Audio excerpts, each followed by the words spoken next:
کہ اذان کے وقت کتے کیوں روتے ہیں؟ آپ نے دیکھا ہوگا کہ اذان کے وقت خاص طور پر فجر کی اذان کے وقت بہت زیادہ کتے روتے ہیں۔ تو ان کی کیا وجہ ہے؟ کس وجہ سے یہ کتے روتے ہیں؟ یہی ہم آپ کو آج کی اس ویڈیو میں بتائیں گے۔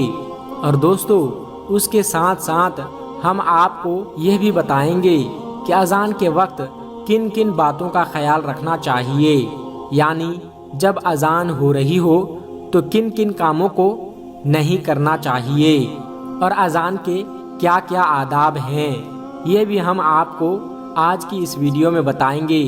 اور اس کے ساتھ ساتھ یہ بھی بتائیں گے کہ کن کن کاموں کو کرنے سے گھر میں غریبی آتی ہے۔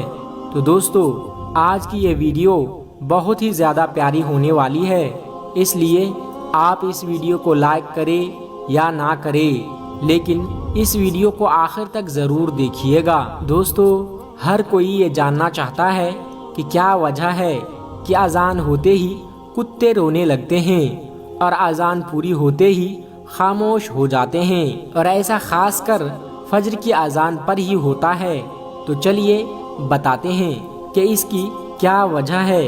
دوستو، اللہ تبارک و تعالیٰ نے جانوروں کے اندر ایک ایسی طاقت عطا فرمائی ہے جو ہمیں انسانوں کو نہیں دی ہے، جبکہ اللہ تبارک و تعالیٰ نے انسانوں کو اشرف المخلوقات بنایا ہے، یعنی تمام مخلوقات میں بہتر بنایا ہے، لیکن اللہ تبارک و تعالیٰ نے انسانوں کو وہ طاقت نہیں دی جس سے وہ آسمانوں یا پھر چلنے پھرنے والے شیطانوں یا بلاؤں یا پھر مصیبتوں کو دیکھ سکے، لیکن یہ جانور انہیں دیکھ سکتے ہیں۔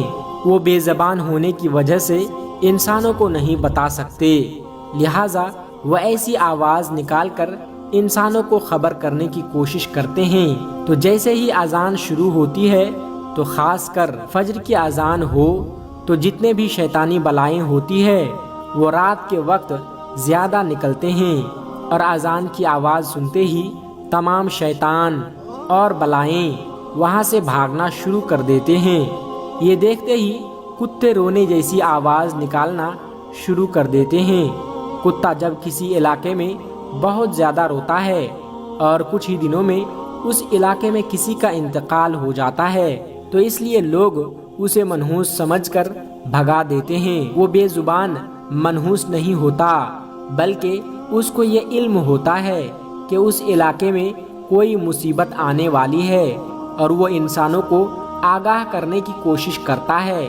تو آپ سمجھ گئے ہوں گے کہ اذان ہوتے ہی کتا کیوں روتا ہے۔ یہ تو آپ جانتے ہیں کہ رات کے وقت شیطان اور مصیبتیں نکلتے ہیں، اور صبح کے وقت جب فجر کی اذان ہوتی ہے تو وہ شیطان اور بلائیں بھاگنا شروع کر دیتے ہیں، جس کو دیکھ کر کتے رونے جیسی آواز نکالنا شروع کر دیتے ہیں تاکہ انسان آگاہ ہو جائے۔ دوستو، اب ہم آپ کو بتاتے ہیں کہ اذان کے وقت کن کن باتوں کا خیال رکھنا چاہیے۔ آئیے جانتے ہیں۔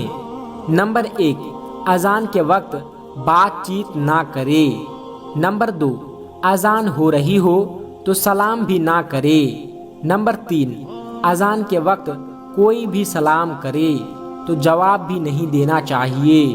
نمبر 4، اگر قرآن کی تلاوت بھی کر رہے ہوں تو بھی اذان کے وقت خاموش ہو جائے۔